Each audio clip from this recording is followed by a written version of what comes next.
"Drive faster, Victoria. We need to lose her before the next checkpoint."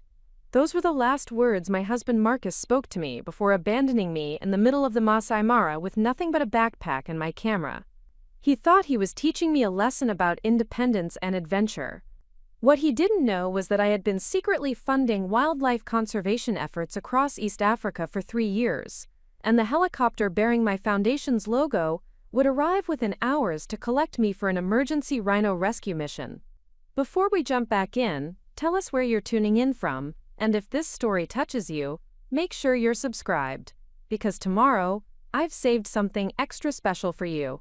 The Land Rover's engine coughed and sputtered as it navigated the rutted dirt roads of Kenya's most famous wildlife reserve, kicking up clouds of red dust that settled on everything like a fine layer of disappointment.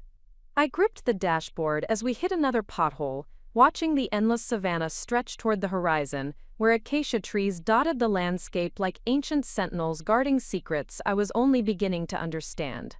My name is Victoria Ashford, and at 31 years old, I had built what most people would consider a successful life. I worked as a senior marketing director for a pharmaceutical company in Chicago, owned a downtown condo, drove a BMW, and had been married to Marcus Rothwell for 4 years. On paper, everything looked perfect. In reality, I felt like I was slowly suffocating under the weight of expectations that had never truly been my own. Marcus sat behind the wheel with his characteristic smug expression, the one that suggested he possessed superior knowledge about everything from wine selection to African wildlife. He was 35, worked in corporate finance, and approached every experience like a conquest to be dominated, rather than a moment to be appreciated. This safari represented his latest attempt to prove his adventurous masculinity, while simultaneously demonstrating my supposed inadequacy. "I told you this trip would be too challenging for someone with your delicate sensibilities," he said, glancing at me through the rearview mirror with that condescending smile I had grown to despise. "Real adventure requires a certain type of person, someone who can handle uncertainty and discomfort without constantly complaining." The irony of his statement was almost overwhelming, considering that I had been secretly managing wildlife conservation projects across 3 countries, while he remained completely oblivious to my passion for environmental protection. For the past 3 years, I had been using my marketing salary and investment returns to fund anti-poaching operations, elephant orphanages, and community education programs throughout East Africa. Every month, I transferred substantial portions of my income to conservation organizations that Marcus knew nothing about. I had learned Swahili through online courses during my lunch breaks, studied wildlife biology through university extension programs, and maintained correspondence with rangers, researchers, and local community leaders across Kenya and Tanzania. My Chicago colleagues saw me as the pharmaceutical marketing professional, but my real identity was someone completely different. The initial inspiration had come during a documentary about elephant poaching that I watched alone one evening, while Marcus attended another finance industry networking event. The footage of orphaned baby elephants mourning their murdered mothers had affected me so profoundly that I could not sleep for weeks. I began researching conservation organizations, learning about the complex challenges facing African wildlife, and gradually developing relationships with people who dedicated their lives to protecting endangered species. My first donation had been modest, just $500 to a rhino sanctuary in Kenya. But, as my pharmaceutical career advanced and my investment portfolio grew, so did my contributions to conservation work. Within 2 years, I was funding entire anti-poaching units, supporting local communities that protected wildlife corridors, and financing research projects that tracked animal movements and population dynamics. The conservation work had given my life meaning and purpose that my corporate marketing career never provided. Every month, I received updates about elephants saved from poaching attempts, rhinos relocated to safer territories, and communities empowered to protect wildlife resources through sustainable tourism development. I was making a real difference in preserving some of the world's most magnificent creatures, and Marcus had no idea that any of it existed. The Land Rover hit another series of potholes, and I watched a herd of zebras scatter across the grasslands, their black and white stripes creating patterns against the golden savanna that took my breath away. This landscape represented everything I had been fighting to protect from thousands of miles away. But Marcus saw it merely as an exotic backdrop for his latest adventure story. "Look at those zebras running," he said with excitement that seemed genuine for the first time during our trip. They probably think we are predators coming to hunt them. It is amazing how survival instincts work in the wild. His comment revealed the fundamental difference in how we approach this experience. Marcus saw wildlife through the lens of conquest and dominance, viewing animals as subjects to be observed and potentially controlled. I saw the same zebras as complex social creatures whose survival depended on maintaining ancient migration patterns that were increasingly threatened by human encroachment, climate change, and infrastructure development. The zebras were part of the Great Migration, one of the most spectacular wildlife phenomena on Earth, where millions of animals moved across the Serengeti Mara ecosystem following rainfall patterns and grass growth cycles.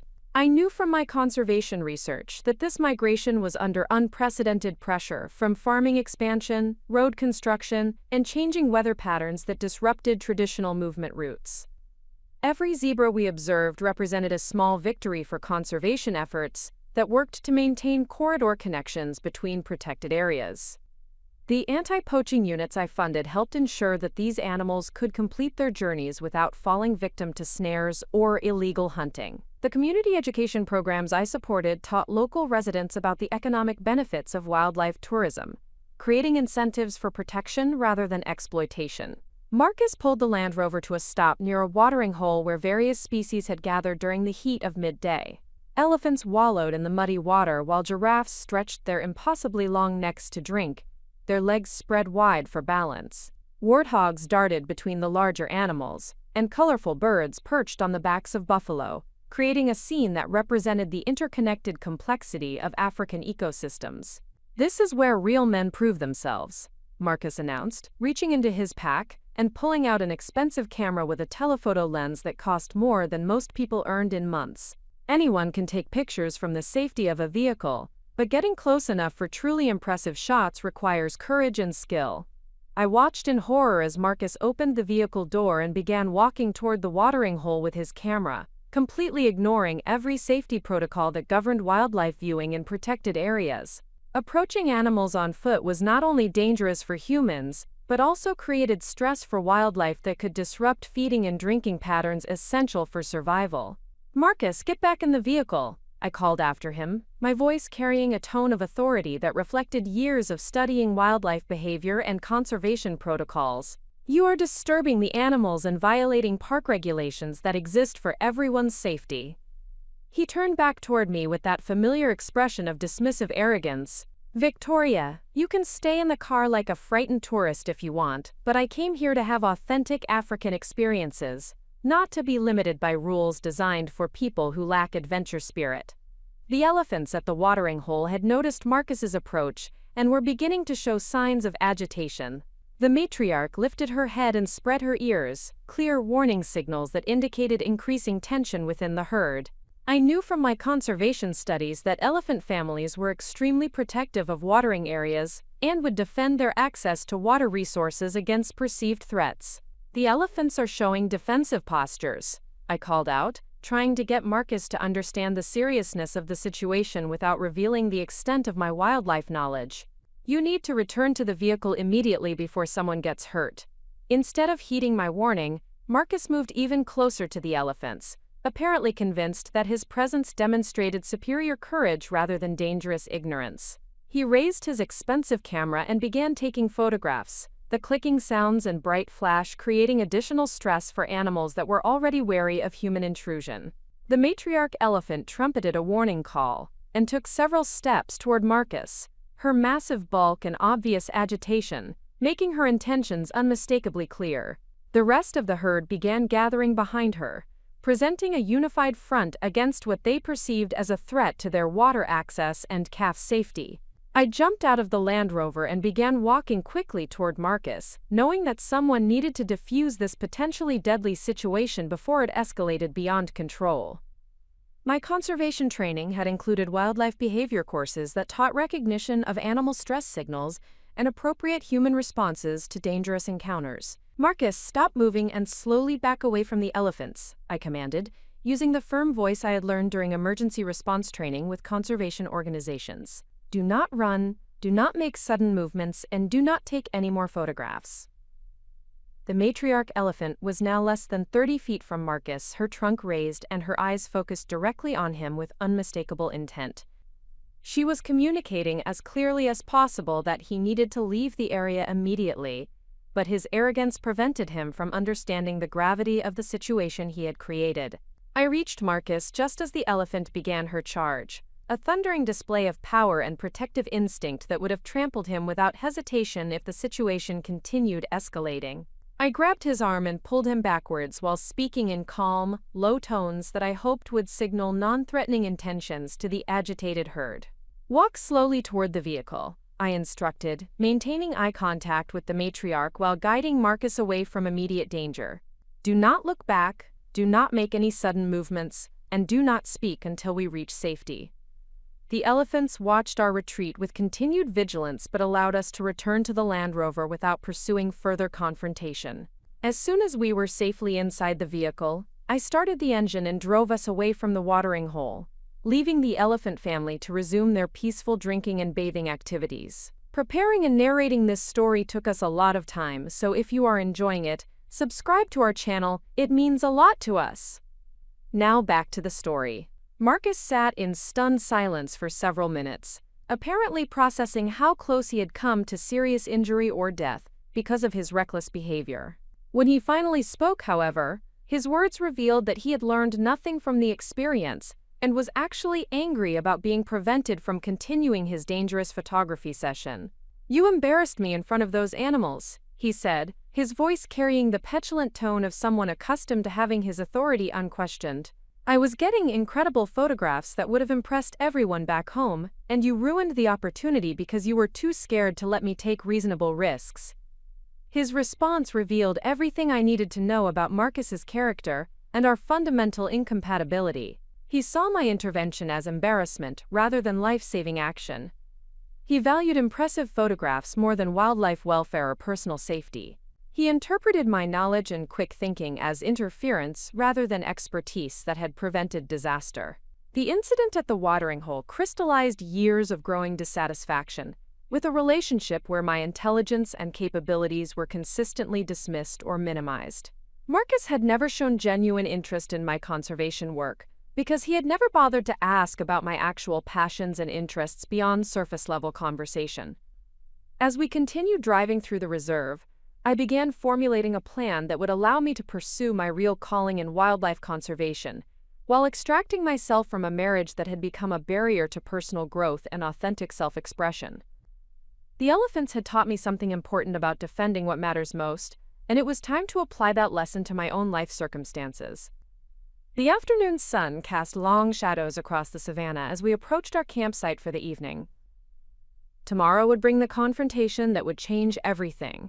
But tonight I would spend my time planning for a future that aligned with my true values and aspirations, rather than Marcus's limited vision of who I was supposed to be. The zebras were still moving across the distant plains, following ancient pathways that had guided their ancestors for millennia. Soon I would be following my own instinctual path toward meaningful work that connected my resources, skills, and passion for wildlife protection. The transformation was about to begin, sparked by elephants who understood something about protective courage that I was finally ready to embrace. The campfire crackled in the darkness as the sounds of the African night surrounded our temporary shelter beneath a canvas of stars that seemed impossibly bright after years of Chicago's light pollution. Hyenas called in the distance, their haunting voices creating a soundtrack that spoke of wildness and ancient rhythms that predated human civilization by millions of years. I sat on a folding chair with my journal, documenting the day's wildlife sightings while Marcus consumed his third beer and regaled our Maasai guide Joseph with exaggerated stories of his supposed business conquests. Joseph Nakuru had been guiding safari expeditions for 15 years, and his weathered face reflected both wisdom about the natural world and patience with tourists who failed to understand the complexities of wilderness survival. He was 42 years old, spoke 4 languages fluently, and possessed knowledge about animal behavior, weather patterns, and traditional ecological practices that represented generations of accumulated wisdom. Throughout the day, I had noticed his subtle expressions of concern whenever Marcus displayed particularly reckless behavior or ignorant commentary about wildlife management. Tomorrow, we will visit the Conservancy area, where local communities work with conservation organizations to protect wildlife corridors, Joseph explained, his English carrying the melodic accent of someone whose first language was Ma. These partnerships create economic opportunities for families while maintaining traditional grazing patterns that support both livestock and wild animals. His mention of community conservation partnerships immediately captured my attention because these were exactly the types of programs I had been funding through my secret charitable work. I knew from extensive research that community-based conservation represented the most sustainable approach to wildlife protection, creating incentive structures that aligned local economic interests with environmental preservation goals. Marcus, however, responded with the dismissive arrogance that had become increasingly insufferable over the past 4 years of marriage. Joseph, those conservation programs are just feel-good initiatives that interfere with real economic development, he declared, gesturing with his beer bottle for emphasis. Africa needs industrial growth and modern agriculture, not romantic ideas about traditional lifestyles and wild animals. The ignorance and cultural insensitivity of his statement made me physically uncomfortable, particularly because I knew from direct experience that community conservation programs generated substantial revenue through sustainable tourism while protecting ecosystems that provided essential services, including water filtration, soil stabilization, and climate regulation. The communities involved in these partnerships earned significantly more income from wildlife tourism than they could generate through agriculture or livestock alone. Actually, Marcus, the economic data suggests something quite different, I said, unable to remain silent while he spouted misinformation that contradicted everything I had learned through years of conservation research. Community-based conservation programs consistently outperform traditional development approaches in terms of both environmental protection and long-term economic sustainability. Marcus turned toward me with that familiar expression of condescending surprise, as though he could not believe I possessed knowledge about subjects he considered beyond my intellectual capacity. Victoria, your pharmaceutical marketing background hardly qualifies you to understand complex economic development issues in Africa, he said with a tone that dismissed my contribution to the conversation entirely. Joseph observed this exchange with the diplomatic neutrality of someone accustomed to managing interpersonal conflicts during extended wilderness expeditions, but I noticed his slight nod of approval when I mentioned economic data supporting conservation approaches. His reaction suggested that he recognized accuracy in my statement, despite Marcus's attempt to discredit my knowledge. The tension between Marcus and me had been building throughout the day, fed by his constant need to demonstrate superiority while simultaneously dismissing any expertise I displayed regarding wildlife, conservation, or African environmental issues. His behavior reflected a pattern of intellectual domination that had characterized our entire relationship, where my interests and knowledge were systematically minimized to maintain his position as the authority on virtually every subject. As the evening progressed, Marcus began outlining his plan for the following day with characteristic arrogance and complete disregard for Joseph's professional guidance. "I want to get close enough to lions for dramatic photographs," he announced, his words slightly slurred from alcohol consumption. "None of this staying in the vehicle nonsense. I want authentic African adventure stories to share with colleagues back home." Joseph's expression grew serious as he recognized the potential danger in Marcus's demands. "Sir, approaching lions on foot is extremely dangerous and violates Kenya Wildlife Service regulations," he explained patiently. "Lions are apex predators that can attack without warning, particularly during feeding times or when protecting cubs." Marcus waved off Joseph's concerns with the casual dismissal of someone who believed expertise could be overcome through confidence and determination.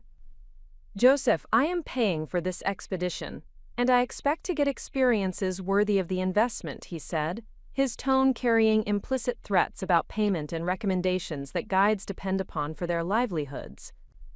I watched Joseph's internal struggle between professional safety responsibilities and economic pressures that forced guides to accommodate unreasonable client demands or risk losing income essential for supporting extended families.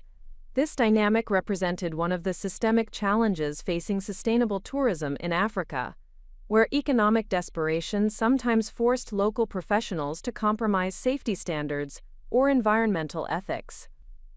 "Marcus," Joseph's concerns are legitimate, I interjected, drawing upon knowledge gained through conversations with rangers and guides whose reports I received through conservation funding relationships. Lion encounters require specific protocols developed through decades of experience. Ignoring professional guidance could result in injuries or fatalities that would devastate Joseph's career and potentially harm tourism in the entire region. My defense of Joseph's expertise triggered Marcus's most aggressive response of the evening. He stood up from his chair and pointed his beer bottle at me with theatrical anger that seemed designed more for dramatic effect than genuine emotion.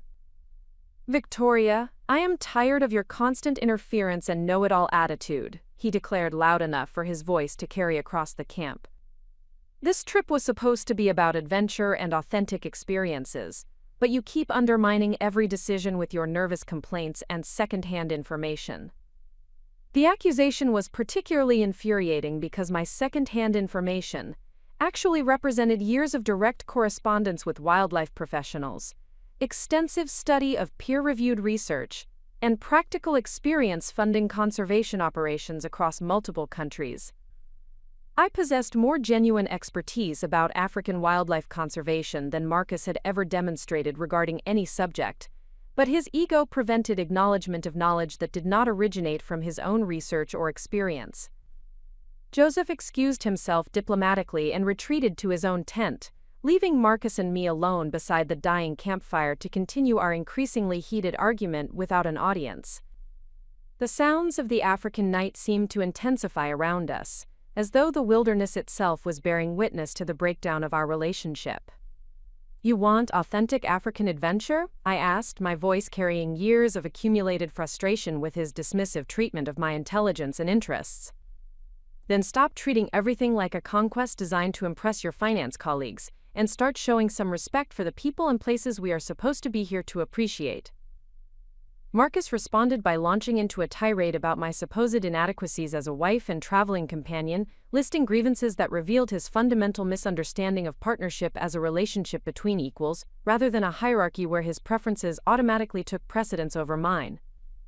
His complaints included my reluctance to participate in activities he enjoyed, my tendency to research destinations rather than simply experiencing them, and my habit of forming opinions about subjects he considered beyond my expertise. The irony of his criticisms was overwhelming, considering that my conservation research had led to deeper appreciation for African ecosystems than his surface-level adventure-seeking could ever provide. My tendency to research had resulted in knowledge that could contribute meaningfully to wildlife protection efforts, while his approach treated the continent as an exotic backdrop for personal entertainment rather than a complex environment deserving respect and understanding. Our argument continued for nearly 2 hours, covering years of unresolved conflicts about my career priorities, social preferences, and intellectual interests that Marcus had consistently dismissed as inconsequential or misguided.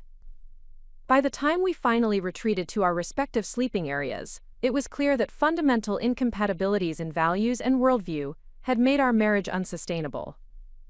The next morning dawned clear and bright, with the savannah stretching endlessly toward horizons that seemed to promise infinite possibilities for those willing to pursue them with appropriate preparation and respect. Joseph had already prepared breakfast and was checking equipment when Marcus emerged from his tent with obvious hangover symptoms and renewed determination to pursue dangerous wildlife encounters. "Today we are going to find lions," Marcus announced to Joseph, as though his declaration could override safety protocols and professional judgment through sheer force of will. "I do not care about regulations or recommendations. I want photographs that will make people back home jealous of my African adventure experiences." Joseph attempted once more to explain the risks and legal restrictions associated with Marcus's demands, but his words fell on deaf ears as Marcus began loading camera equipment with obsessive focus on achieving his predetermined goals regardless of consequences. I watched this preparation with growing concern, recognizing that his reckless behavior could endanger not only himself but also Joseph, whose livelihood depended upon maintaining impeccable safety records. As we loaded into the Land Rover for our final day of game driving, Marcus outlined his plan to abandon established roads and drive across open grasslands in pursuit of lion prides that Joseph knew should not be approached without specialized equipment and additional safety personnel. His proposal violated multiple Kenya Wildlife Service regulations and ignored ecological principles designed to minimize human impact on wildlife behavior. "Marcus, what you are suggesting is illegal and dangerous," I said, making one final attempt to introduce reason into his decision-making process. "We should follow Joseph's guidance and observe wildlife responsibly rather than pursuing dramatic encounters that could harm both animals and people." His response revealed the depth of his contempt for my contributions to any decision-making process. "Victoria, if you cannot handle real adventure, maybe you should have stayed home in Chicago where everything is safe and predictable," he said with a sneer that made his feelings about my presence perfectly clear. "Some people are built for extraordinary experiences, and others are built for ordinary lives." The insult was intended to wound, but instead it crystallized my understanding of how completely Marcus misunderstood both my character and my capabilities. He saw my caution as weakness rather than wisdom, my knowledge as interference rather than expertise, and my conservation values as limitations rather than principles worth defending. As we drove deeper into the conservancy area, Marcus began implementing his plan to abandon established vehicle tracks and pursue wildlife across sensitive grasslands that served as crucial grazing areas for both domestic livestock and wild herbivores. Despite Joseph's increasing protests, Marcus took control of the driving and steered us toward a distant acacia grove where lions were reportedly resting during the midday heat. The terrain became progressively more challenging as we moved away from maintained roads, with hidden rocks, termite mounds, and soft soil creating hazardous driving conditions that required specialized knowledge to navigate safely. Marcus's aggressive driving style ignored these obstacles, focusing solely on reaching the lions regardless of potential damage to the vehicle or surrounding environment. 20 minutes into this cross-country pursuit, the inevitable occurred. Our Land Rover struck a concealed rock that punctured the oil pan and damaged the transmission, leaving us stranded 15 miles from the nearest road, with a disabled vehicle and no immediate means of communication with park authorities or rescue services. Marcus's reaction to this crisis revealed everything about his character and leadership capabilities under pressure. Rather than accepting responsibility for the poor decisions that created our predicament, he immediately began blaming Joseph for failing to prevent the accident, and me for undermining his confidence with constant criticism of his driving approach. "This is exactly what happens when people question every decision," he declared, kicking the disabled Land Rover in frustration. "If you had supported my choices instead of creating doubt and negativity, we would have reached the lions successfully." Joseph began assessing our situation with professional calm, checking emergency supplies, evaluating our distance from assistance, and calculating rationing strategies for food and water until rescue could be arranged. His behavior demonstrated the competence and leadership that Marcus claimed to possess, but had never actually displayed during crisis situations. "We have enough water for 2 days if we are careful," Joseph reported. "Emergency beacon will signal our location to Kenya Wildlife Service headquarters, but rescue could take 12 to 18 hours depending on vehicle availability and weather conditions." As Joseph activated emergency protocols with quiet efficiency, Marcus continued his theatrical display of anger and blame assignment, apparently believing that loud complaints could somehow alter the reality of our situation. His behavior during this crisis confirmed everything I had suspected about his character under pressure and his complete unsuitability as a partner for navigating life's genuine challenges. The African sun blazed overhead as we settled into the shade of the nearest acacia tree to wait for rescue, surrounded by the vast wilderness that Marcus had been so eager to conquer, but was now completely dependent upon others to escape. The irony of our situation was not lost on me, particularly as I began formulating the plan that would transform this crisis into the catalyst for claiming my authentic life in wildlife conservation. The emergency beacon Joseph activated should have brought rescue within 18 hours, but Marcus had other plans that would transform a manageable inconvenience into a deliberate act of cruelty that revealed his true character. As we waited beneath the acacia tree for Kenya Wildlife Service personnel to locate our position, Marcus began pacing with agitated energy that suggested he was formulating a scheme rather than simply processing our predicament with appropriate patience. The afternoon heat had reached its peak intensity, with temperatures exceeding 90 degrees Fahrenheit and humidity levels that made every breath feel labored, despite the shade provided by the thorny canopy above us. Joseph had organized our emergency supplies with professional efficiency, rationing water bottles and energy bars, while monitoring radio frequencies for communication from park headquarters regarding rescue coordination efforts. I sat quietly reviewing my conservation research notes, which I always carried during international travel to remote locations where internet access might be limited or unavailable. These documents contained contact information for wildlife organizations, community conservancy managers, and research institutions across East Africa that represented my network of professional relationships, developed through years of funding various protection initiatives. Marcus's pacing intensified as he observed my calm demeanor during what he clearly expected to be a crisis that would validate his leadership capabilities and demonstrate my supposed helplessness in challenging situations. His agitation seemed to increase rather than decrease as hours passed without the dramatic rescue scenario he had apparently envisioned, where his take-charge attitude would impress both Joseph and me with his crisis management skills. "Victoria, you seem remarkably composed for someone stranded in the middle of nowhere," Marcus said with suspicious tone that suggested my lack of panic somehow disappointed his expectations. "Most people would be more concerned about our situation and more grateful for having someone experienced to handle the emergency procedures." His comment revealed his fundamental misunderstanding of both wilderness survival and my actual character traits, developed through years of international travel related to conservation work. I had visited remote locations across 3 continents, often in areas with limited infrastructure or communication capabilities, and had learned to approach unexpected situations with calm analysis rather than emotional reactions that could complicate problem-solving efforts. "Panic serves no useful purpose in emergency situations," I replied, keeping my voice level while continuing to review my notes. "Joseph has activated appropriate rescue protocols, we have adequate supplies for the expected wait time, and becoming anxious would only make the experience more unpleasant for everyone involved." My rational response triggered Marcus's most revealing outburst of the entire expedition. He stopped pacing and turned toward me with an expression of anger that seemed disproportionate to our actual circumstances, as though my composure during adversity represented a personal affront to his masculine identity and leadership pretensions.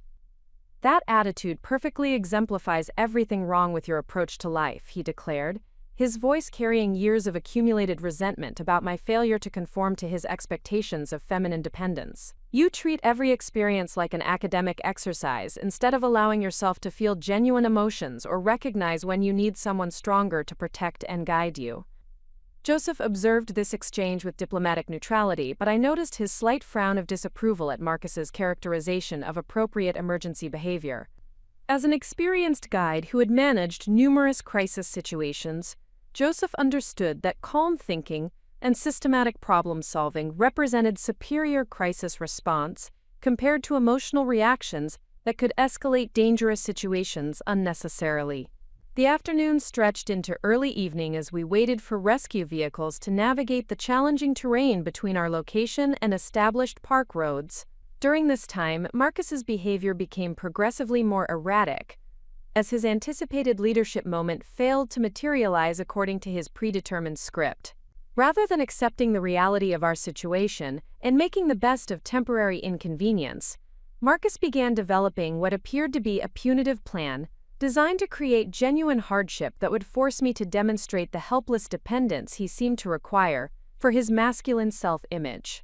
As sunset approached and rescue had still not arrived, Joseph began preparing for the possibility that we might need to spend the night in our current location. He gathered dry wood for a signal fire, identified sleeping areas protected from wind and potential animal encounters, and organized our remaining supplies for extended duration survival if weather or mechanical problems delayed rescue efforts beyond the expected time frame. Marcus watched these preparations with growing irritation, apparently frustrated that Joseph's competence eliminated opportunities for him to demonstrate superior wilderness skills or protective capabilities. His behavior suggested that he viewed our predicament as a stage performance where he expected to play the heroic lead role, with Joseph and me serving as grateful supporting cast members who would validate his abilities through expressions of dependence and admiration.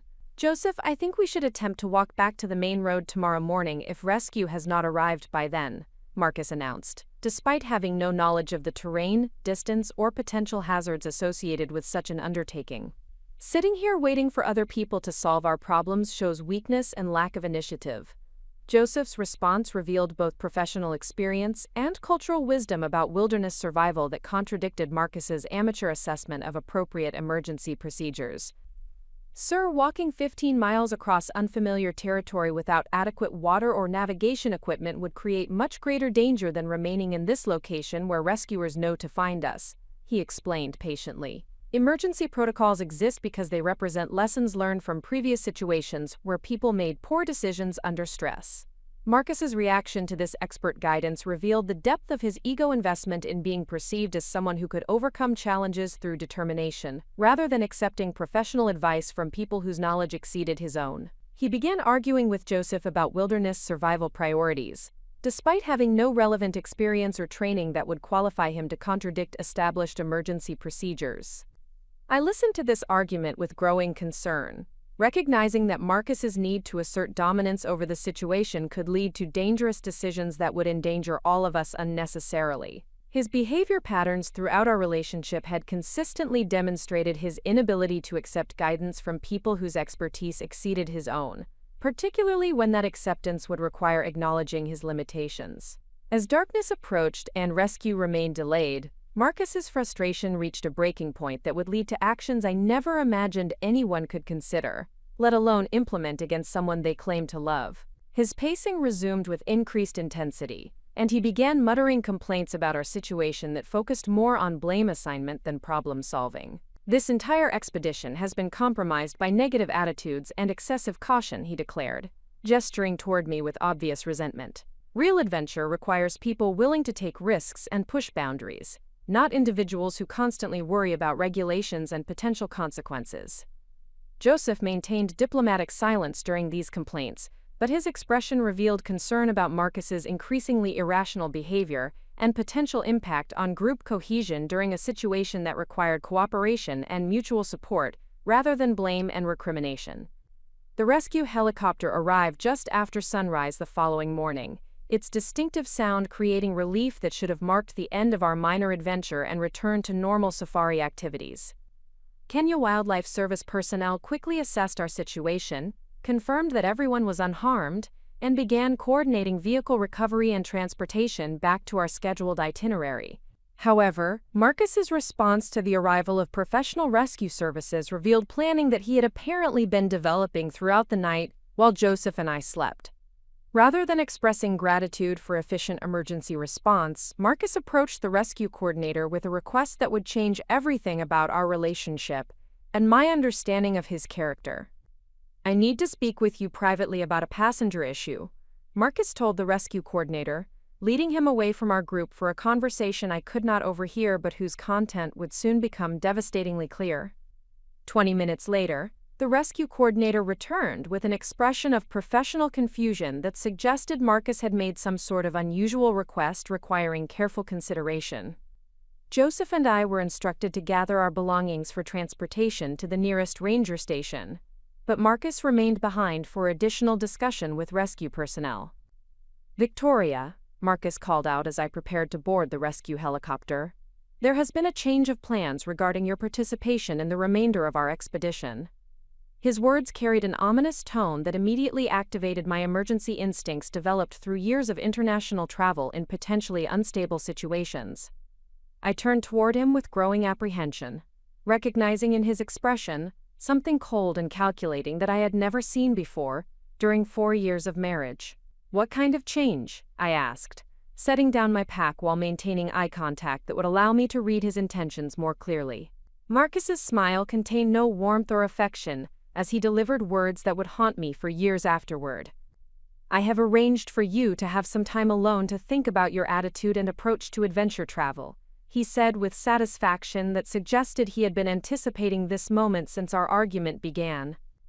"The rescue team will transport you to a research station where you can reflect on how your negativity and constant criticism have affected our expedition experience." The casual cruelty of his statement took several seconds to fully register. Marcus was not simply ending our safari early or returning to Nairobi for relationship counseling.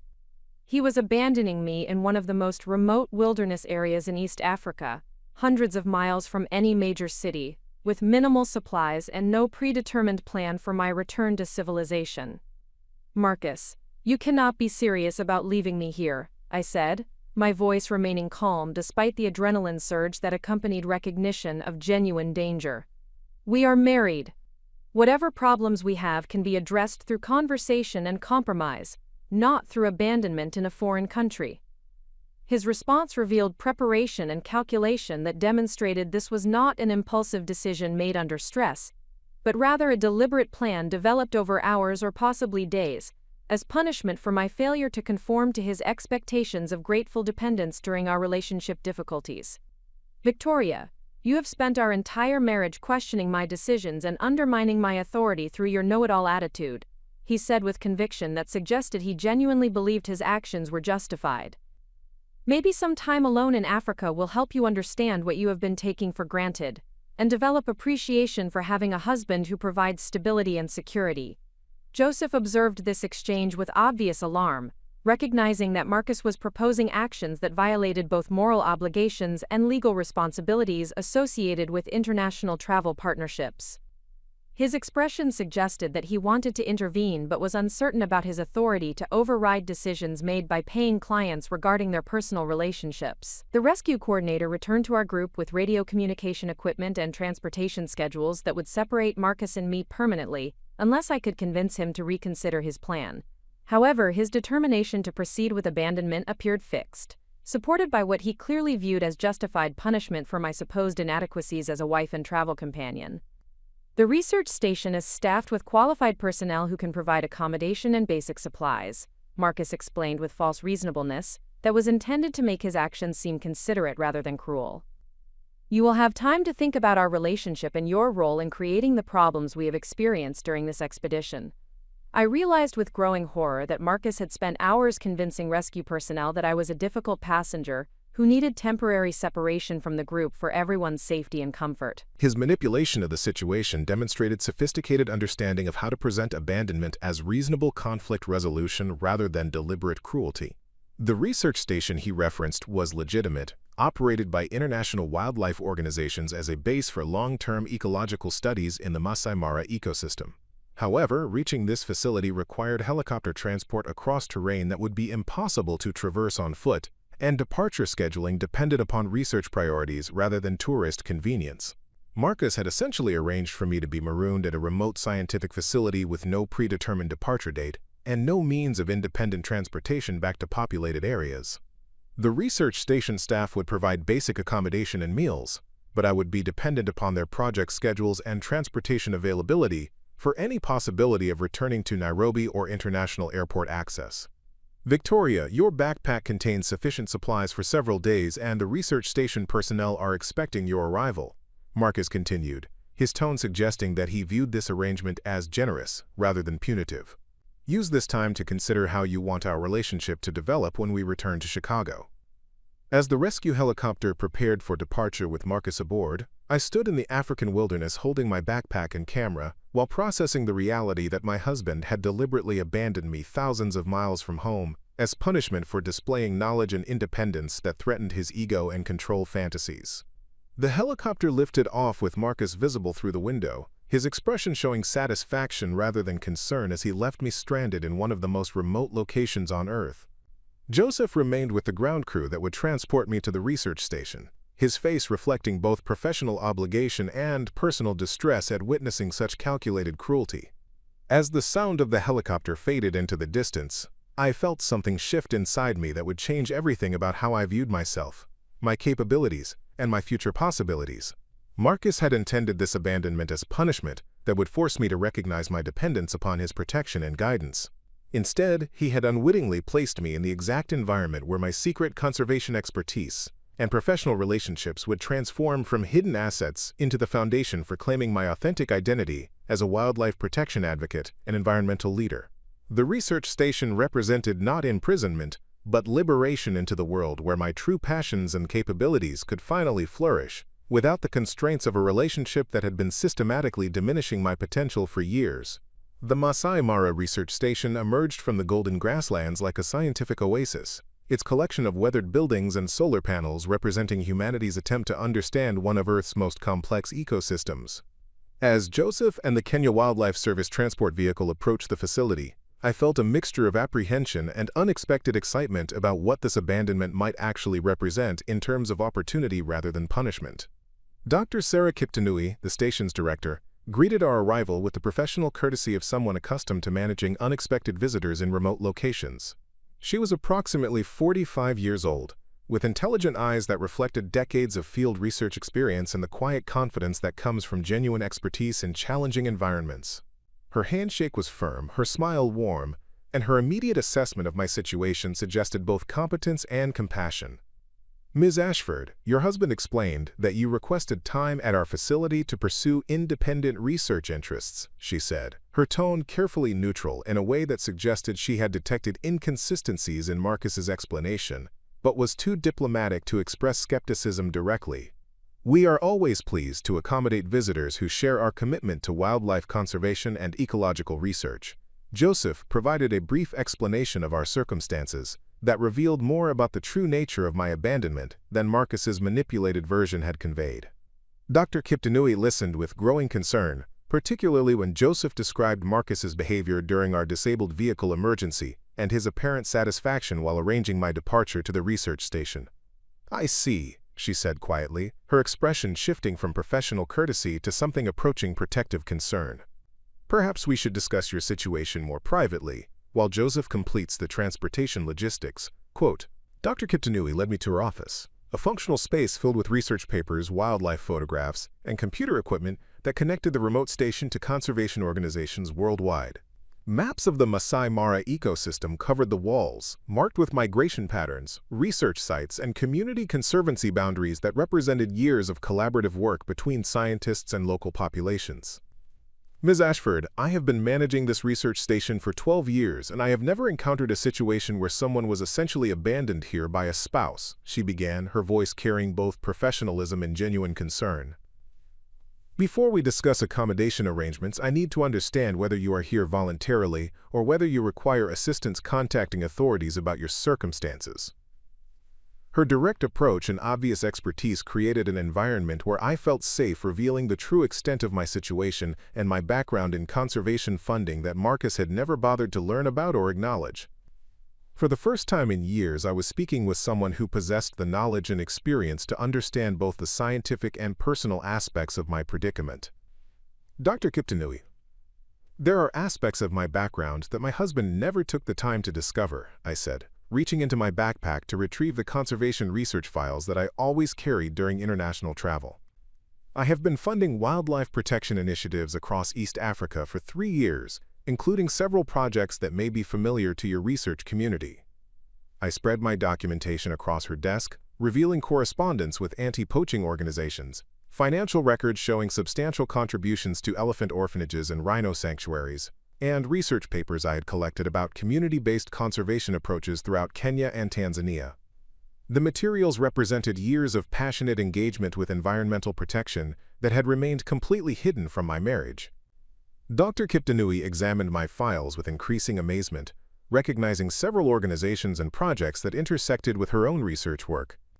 Her expression transformed from polite concern to genuine excitement as she realized that my conservation involvement represented far more than casual charitable giving.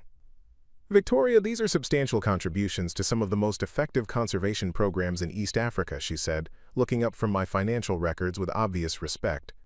The anti-poaching units you funded in Amboseli have prevented dozens of elephant killings over the past 18 months. The community education programs you supported in the Maasai Triangle have created economic incentives that directly benefit wildlife protection efforts. Her recognition of my conservation work and its tangible impact created an emotional response that surprised me with its intensity. For 3 years, I had been supporting wildlife protection efforts from thousands of miles away, receiving updates and reports about successful interventions but never directly witnessing the results of my investments. Now, suddenly, I was receiving confirmation from a field researcher that my hidden passion had produced meaningful real-world outcomes. I never imagined that someone would recognize specific projects or understand their broader significance, I admitted, feeling tears of relief and validation that had been building throughout years of having my interests dismissed and minimized. My husband considered my conservation work a waste of money that could be better invested in traditional financial instruments. Dr. Kiptanui's expression darkened as she began understanding the psychological dynamics that had led to my abandonment in her research station. She had encountered similar situations during her career, where women's scientific interests or environmental passions were systematically discouraged by partners who felt threatened by expertise or knowledge that exceeded their own understanding. Victoria, what your husband did to you is unconscionable, but his actions may have inadvertently provided you with exactly the opportunity you need to transform your conservation work from distant funding into direct field involvement, she said.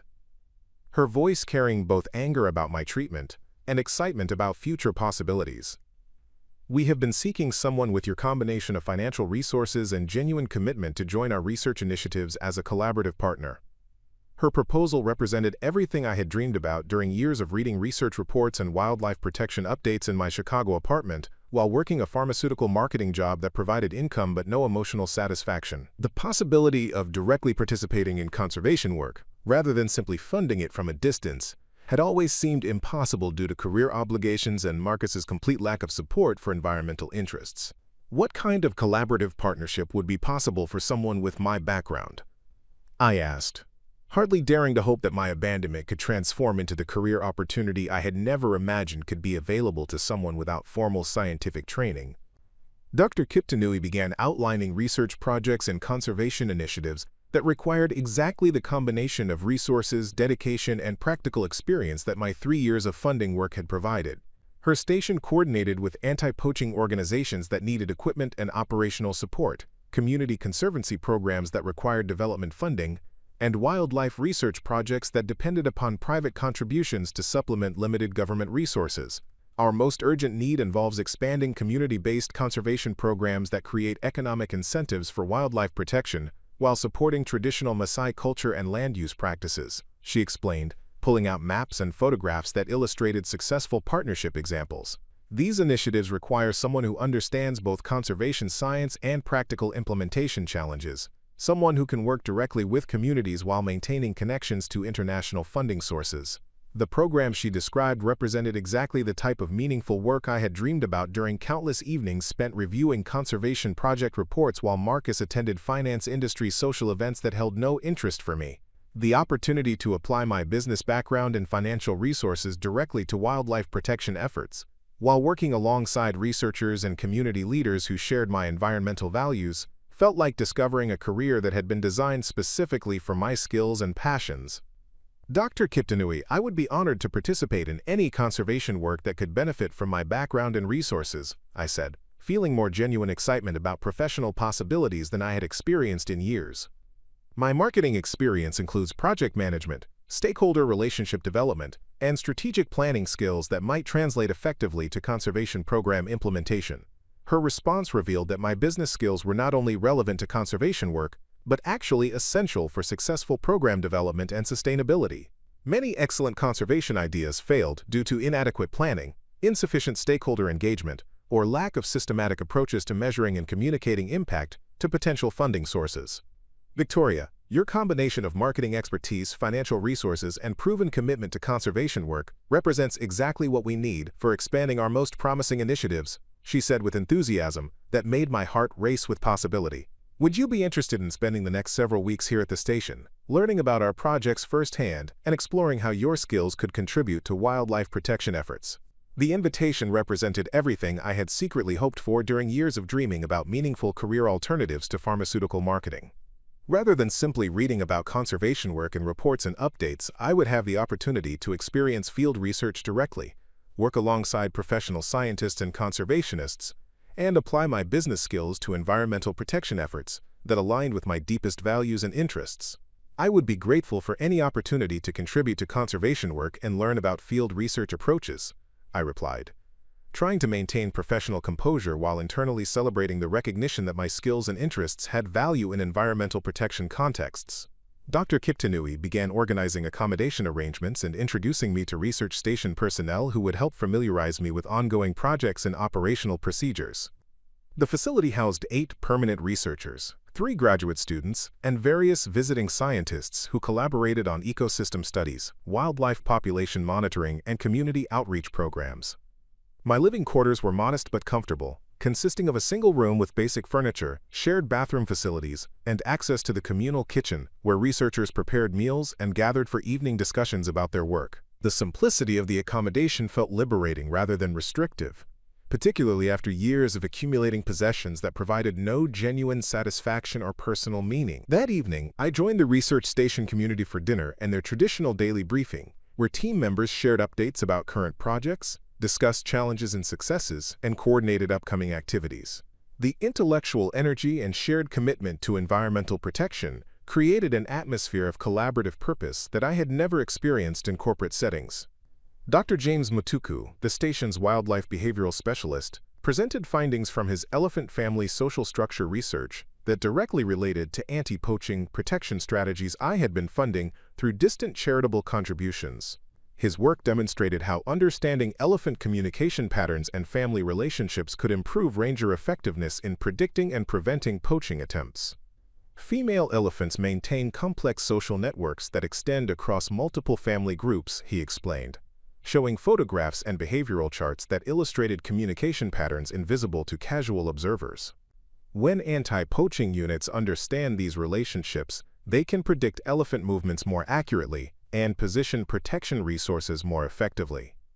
His research represented exactly the type of scientific foundation that made conservation funding most effective, bridging theoretical understanding with practical protection applications that saved wildlife lives.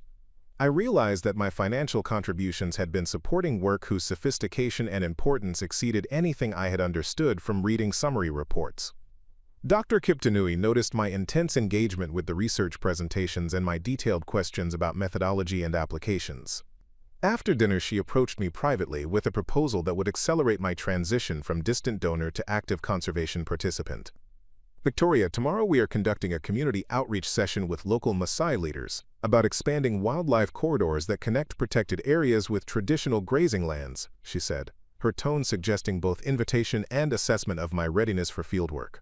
Your marketing background and communication skills could provide valuable perspectives on how to present conservation benefits in terms that resonate with community priorities and concerns. The opportunity to participate directly in conservation work, rather than simply funding it from Chicago, represented the actualization of dreams I had barely dared to acknowledge during years of corporate employment and marriage, to someone who dismissed my environmental interests as impractical fantasies. As I prepared for sleep in my simple research station accommodation surrounded by the sounds of African night wildlife that I had been supporting for 3 years without ever experiencing directly, I felt a profound sense of alignment between my circumstances and my authentic values that had been missing throughout my adult life. Marcus had intended his abandonment as punishment that would force me to recognize my dependence upon his protection and guidance.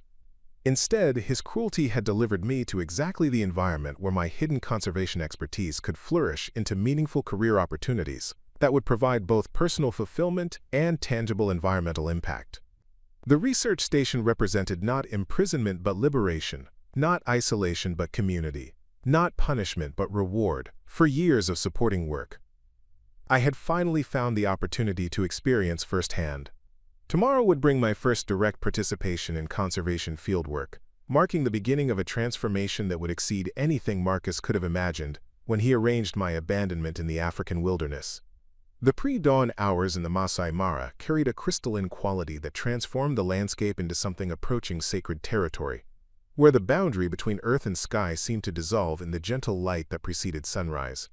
I stood outside the research station at 5:30 in the morning, breathing air that felt cleaner and more vital than anything I had experienced during years of urban living in Chicago. Today marked my first direct participation in conservation fieldwork, and the anticipation created an energy that had been absent from my professional life for longer than I cared to acknowledge. Dr. Kiptanui emerged from the station carrying field equipment and data collection materials that would support our community outreach session with local Maasai leaders regarding wildlife corridor expansion initiatives. Her movements demonstrated the efficiency of someone who had conducted hundreds of similar meetings, yet her expression suggested genuine excitement about including me in this critical conservation work that required both scientific knowledge and diplomatic communication skills. Victoria, Today's meeting represents 3 months of preparation and relationship building with community elders, who will ultimately determine whether wildlife corridors can be expanded to connect fragmented habitat areas, she explained while loading GPS units, soil analysis equipment, and photographic documentation into our field vehicle.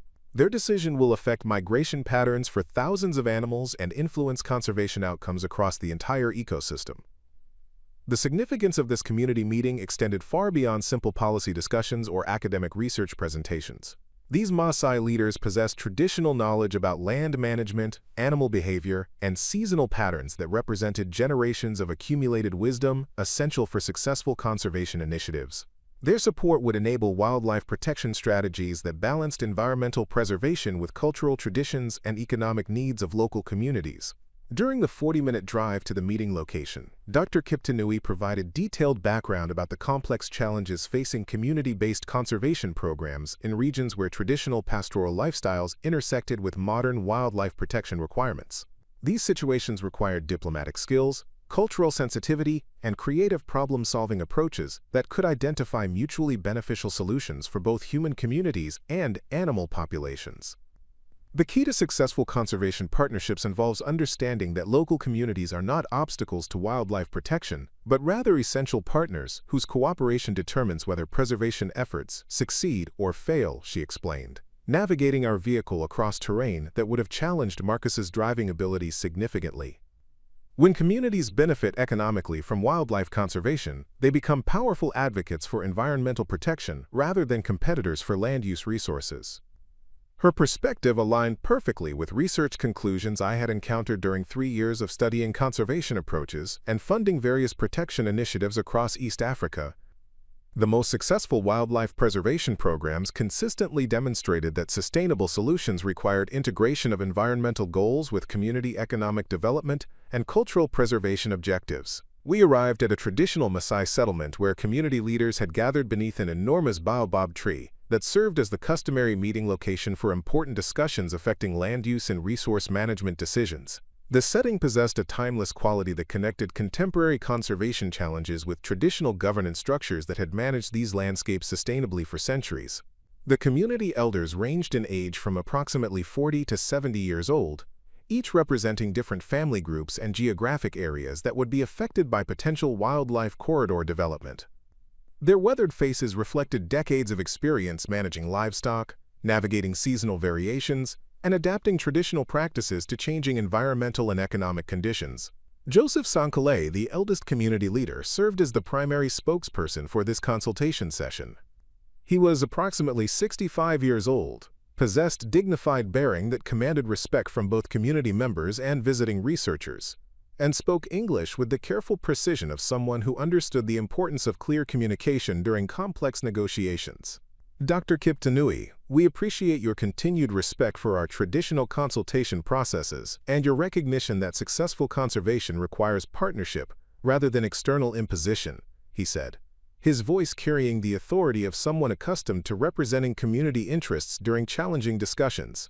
Today we hope to understand more clearly how wildlife corridor expansion can support both animal protection and our pastoral lifestyle requirements. Dr. Kiptanui began her presentation by acknowledging traditional Maasai knowledge about animal behavior and seasonal patterns, demonstrating respect for indigenous expertise while explaining how scientific research could complement traditional understanding to enhance conservation effectiveness. Her diplomatic approach created an atmosphere of mutual respect that encouraged open discussion rather than defensive responses to external suggestions. Our research has confirmed what Maasai communities have understood for generations, she said, displaying maps that showed wildlife movement patterns overlaid with traditional grazing routes. Animals and livestock can share landscapes successfully when movement corridors maintain connectivity between essential resource areas and seasonal grazing locations. The maps revealed intricate relationships between wildlife migration routes and traditional pastoral practices that demonstrated remarkable compatibility when properly coordinated. Elephant families followed ancient pathways that avoided primary livestock areas during critical seasons, while wildebeest and zebra migrations utilized different corridor sections that complemented rather than competed with community grazing schedules. Joseph Sankale studied these maps with obvious interest, occasionally consulting with other community leaders in rapid Ma conversations. Before returning his attention to Dr. Kiptanui's presentation, his engagement suggested genuine consideration of conservation proposals rather than polite tolerance for academic research that held no practical relevance for community priorities. These patterns match our traditional knowledge about animal movements and seasonal resource availability, he confirmed, pointing to specific areas where wildlife corridors intersected with community lands. However, our concern involves ensuring that conservation agreements provide economic benefits that justify any limitations on land use flexibility or livestock management options. His response created the perfect opportunity for me to contribute marketing expertise and communication skills to conservation discussions that could benefit from business perspectives on stakeholder engagement and value proposition development. Dr. Kiptanui had indicated that my background in pharmaceutical marketing could provide valuable insights into presenting complex benefits in terms that resonated with community priorities and concerns.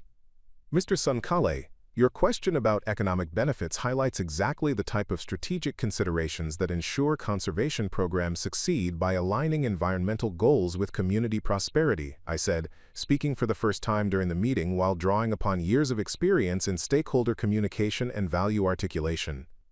The most sustainable wildlife protection initiatives create economic opportunities that exceed any potential limitations on traditional land use practices.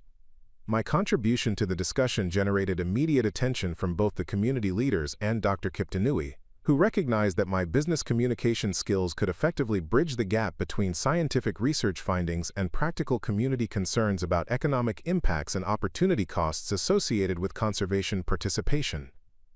Joseph Sankale studied me with obvious curiosity, apparently surprised that someone other than Dr. Kiptanui possessed knowledge about conservation economics and community partnership development.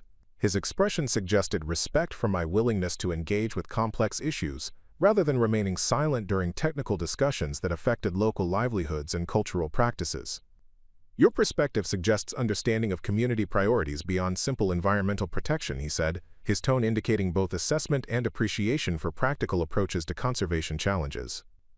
What specific economic benefits would justify community participation in wildlife corridor expansion programs? Quote. His question provided the opportunity to apply 3 years of conservation research and business analysis skills to real-world problem-solving that could produce tangible outcomes for both wildlife protection and community economic development.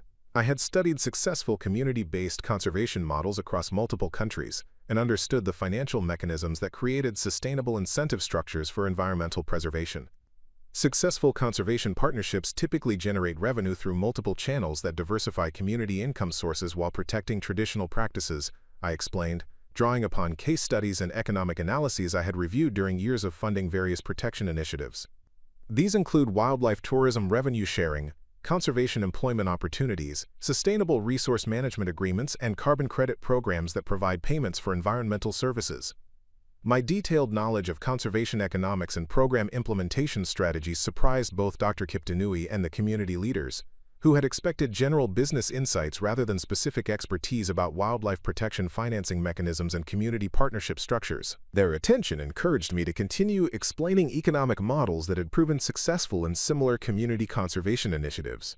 Wildlife tourism revenue represents the most immediately visible benefit, but comprehensive conservation partnerships also create employment opportunities for community members as guides, rangers, wildlife monitors, and education program coordinators. I continued, feeling increasing confidence as my hidden expertise found practical application in real conservation planning discussions. Additionally, conservation agreements can include guaranteed market access for traditional crafts, organic agriculture products, and cultural tourism experiences that celebrate Maasai heritage while generating sustainable income. Joseph Sankale exchanged glances with other community leaders, engaging in brief Ma conversations before returning his attention to our discussion with obvious increased interest in conservation partnership possibilities that could provide substantial economic benefits rather than simply requesting community cooperation for external research objectives. Your understanding of conservation economics suggests experience beyond general business knowledge, he observed, his tone carrying both curiosity and respect for expertise that could contribute meaningfully to community decision-making processes. Have you worked previously with community conservation programs in East Africa or other regions? His question created a moment of truth where I needed to decide how much to reveal about my extensive conservation funding work and the professional relationships I had developed with wildlife protection organizations across multiple countries. Dr. Kiptanui observed this exchange with growing amazement as she began understanding the true extent of my conservation background and practical experience with program development and implementation strategies. I have been funding conservation initiatives across East Africa for 3 years, including anti-poaching operations, community education programs, and wildlife monitoring projects, I admitted, recognizing that honesty about my background would enhance credibility and enable more meaningful contributions to conservation planning discussions. These experiences have provided insight into successful program models and implementation challenges that affect community partnerships and environmental outcomes. The revelation of my substantial conservation funding experience transformed the entire dynamic of our meeting, as both Dr. Kiptanui and the community leaders began understanding that my participation represented far more than casual visitor involvement in wildlife protection discussions. My practical knowledge of conservation program operations and funding mechanisms positioned me as a potential partner rather than simply an interested observer.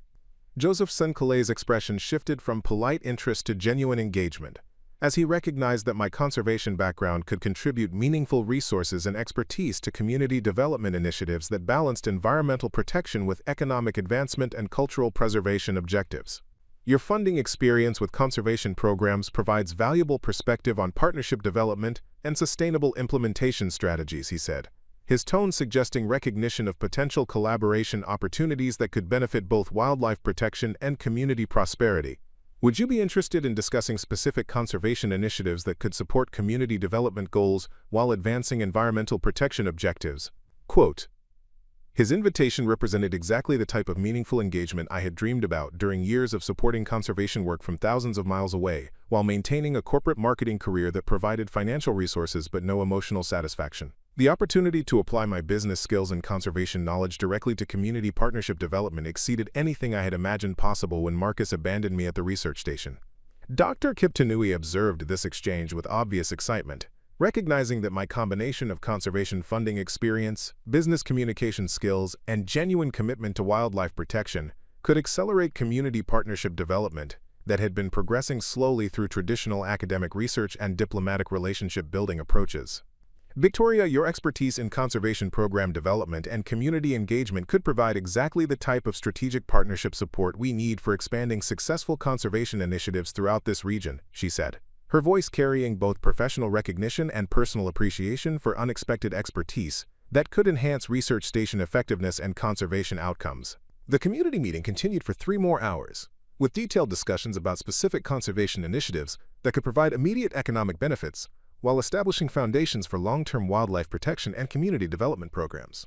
My contributions focused on program design, stakeholder engagement strategies, and financial mechanisms that had proven successful in similar community conservation partnerships across East Africa and other regions. By the time we concluded the meeting, preliminary agreements had been established for pilot conservation programs that would demonstrate the economic and environmental benefits of expanded wildlife corridor development. Community leaders had committed to organizing broader discussions involving all affected families and geographic areas, while Dr. Kiptanui had agreed to develop detailed implementation proposals that addressed community priorities and concerns.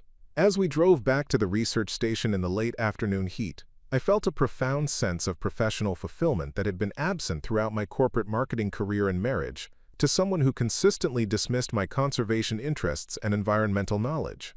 Today had provided the first opportunity to apply my hidden expertise directly to meaningful conservation work that could produce tangible outcomes for both wildlife protection and community development.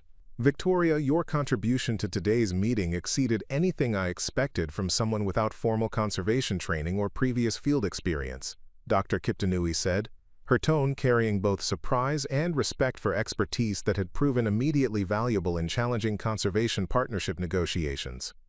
Your combination of business skills, conservation knowledge, and genuine cultural sensitivity created exactly the type of stakeholder engagement that successful community partnerships require. Her recognition of my conservation capabilities and potential contributions to wildlife protection initiatives represented validation that had been missing throughout years of supporting environmental causes from a distance, while maintaining professional and personal relationships that systematically minimized my knowledge and interests. As we approached the research station where I would spend another evening learning about conservation work from researchers who shared my environmental values and recognized my expertise, I began understanding that Marcus's cruel abandonment had inadvertently provided access to the career opportunities and professional community I had been seeking throughout my adult life, without recognizing their availability or my qualifications for meaningful participation. The satellite phone in Dr. Kiptanui's office rang at precisely 7:15 in the morning, interrupting our review of community partnership proposals with an urgency that immediately commanded attention throughout the research station. Emergency calls during early morning hours typically indicated poaching incidents, wildlife medical emergencies, or critical situations requiring immediate scientific intervention and coordination with Kenya Wildlife Service authorities. Dr. Kiptanui answered the call with professional efficiency, while gesturing for me to remain present during the conversation, apparently recognizing that my conservation background might provide valuable perspectives on whatever crisis had prompted this urgent communication from external organizations. Her expression grew increasingly serious as she listened to details that would soon transform my involvement from visitor participation to essential partnership in addressing complex conservation challenges. "We understand the severity of the situation and will coordinate our response immediately," she said into the phone while taking detailed notes about locations, resources, and personnel requirements that would determine our station's capacity to support emergency conservation operations. "Please confirm aircraft availability and provide updates every 30 minutes until we establish field communication capabilities." The call originated from the East African Wildlife Protection Alliance, a consortium of conservation organizations that coordinated responses to large-scale poaching operations, habitat destruction incidents, and wildlife medical emergencies requiring specialized expertise and rapid resource deployment across multiple national boundaries and jurisdictional authorities. Dr. Kiptanui ended the call and immediately began organizing emergency response procedures that would mobilize research station personnel and equipment for addressing what she described as the most serious poaching crisis detected in the Masai Mara ecosystem during the past 18 months. Her actions demonstrated the systematic coordination and leadership capabilities essential for managing complex conservation emergencies under time-sensitive conditions. "Victoria, we have received confirmation of a coordinated poaching operation targeting elephant families near the Tanzanian border," she explained while gathering emergency communication equipment, medical supplies, and documentation materials required for field operations in remote locations. "This situation requires immediate response coordination with multiple organizations and government agencies to prevent significant wildlife casualties and capture individuals responsible for these illegal activities." The elephant poaching emergency represented exactly the type of crisis that my conservation funding had been designed to prevent through support of anti-poaching operations, ranger training programs, and community education initiatives that created economic incentives for wildlife protection rather than illegal exploitation. However, experiencing such an emergency firsthand revealed the complexity and coordination challenges that determine success or failure of conservation interventions.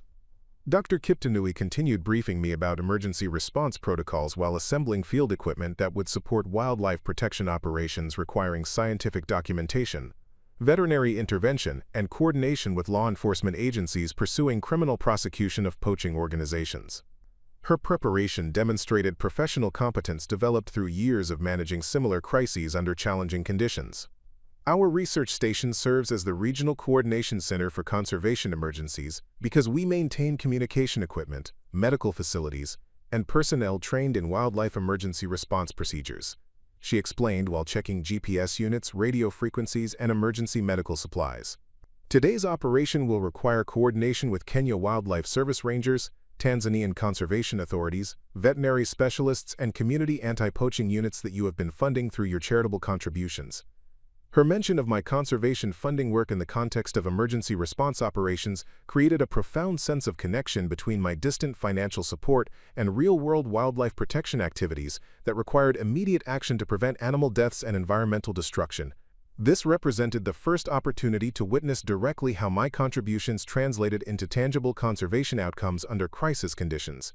"Dr. Kiptanui, my conservation funding experience includes support for several anti-poaching organizations that operate in cross-border regions," I said, recognizing potential opportunities to contribute practical knowledge about resource coordination and operational procedures to emergency response planning. "Would it be helpful for me to contact organizations I have worked with to coordinate additional resources or specialized expertise for addressing this poaching emergency?" Her response revealed that my conservation network relationships could provide access to resources and capabilities that would significantly enhance emergency response effectiveness, while demonstrating professional recognition of my expertise in conservation program coordination and stakeholder engagement strategies.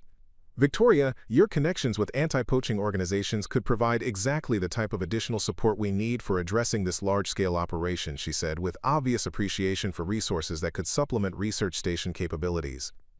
Emergency response effectiveness often depends upon rapid coordination of specialized expertise and equipment that individual organizations cannot provide independently. I immediately began contacting conservation organizations through secure communication channels that I had established during 3 years of funding wildlife protection initiatives across East Africa. These relationships included anti-poaching unit commanders, veterinary specialists, aircraft operators, and logistics coordinators whose expertise would prove essential for successful emergency response operations. My first call reached Commander David Kiprotich of the Northern Frontier Anti-Poaching Unit, an organization that had received substantial funding support from my conservation contributions and maintained detailed knowledge about poaching organizations operating across Kenya-Tanzania border regions. His immediate recognition of my voice and situation created efficient coordination that would have been impossible through standard institutional channels. Victoria, we have been monitoring communications about this poaching operation and have personnel positioned to respond within 2 hours of receiving deployment authorization, he reported with military precision that reflected his background in Kenya Defense Forces before transitioning to conservation work. Our intelligence indicates this represents a sophisticated operation involving multiple teams and advanced equipment that requires coordinated response from several agencies. Commander Kiprotich's detailed knowledge about the poaching operation demonstrated the effectiveness of information networks that connected anti-poaching organizations across multiple countries and jurisdictions. His unit had been tracking suspicious activities for several weeks, while gathering evidence that would support criminal prosecutions and dismantling of organized poaching networks. My second communication reached Dr. Margaret Wanjiku, a veterinary specialist whose elephant medical expertise had been supported through my conservation funding and whose emergency response capabilities would prove essential for treating any animals injured during poaching attempts or rescue operations. Her availability for immediate deployment represented exactly the type of specialized resource coordination that emergency situations required. Dr. Wanjiku, we need your elephant medical expertise for an emergency response operation in the Masai Mara region, I explained, while providing location details and coordination information that would enable her rapid deployment to support wildlife rescue activities. Dr. Kiptanui's research station is serving as the operational coordination center, and we expect multiple agencies will be participating in this response effort. Her immediate commitment to participating in emergency operations demonstrated the professional dedication and collaborative spirit that characterized the conservation community I had been supporting financially, but never experienced directly until my abandonment at the research station created opportunities for hands-on involvement in wildlife protection activities. Within 90 minutes, I had coordinated emergency response contributions from 6 different organizations that represented anti-poaching specialists, veterinary medical expertise, aircraft support, communications coordination, legal documentation services, and community liaison capabilities essential for addressing complex conservation emergencies that required multi-jurisdictional cooperation. Dr. Kiptanui observed my rapid coordination of external resources with growing amazement, recognizing that my conservation network relationships provided access to specialized capabilities that would significantly enhance emergency response effectiveness while demonstrating professional competence in crisis management and stakeholder coordination strategies. Victoria, your ability to mobilize these specialized resources within 2 hours exceeds anything we could have accomplished through traditional institutional coordination procedures, she said with obvious respect for professional capabilities that had transformed our emergency response capacity. Your conservation network relationships represent exactly the type of strategic partnerships that enable successful wildlife protection operations under time-sensitive conditions. The helicopter arrival at our research station marked the beginning of coordinated field operations that would demonstrate the effectiveness of conservation partnerships when properly organized and strategically implemented. Aircraft support had been provided through my connections with conservation organizations that maintained emergency response capabilities for addressing large-scale wildlife protection crises.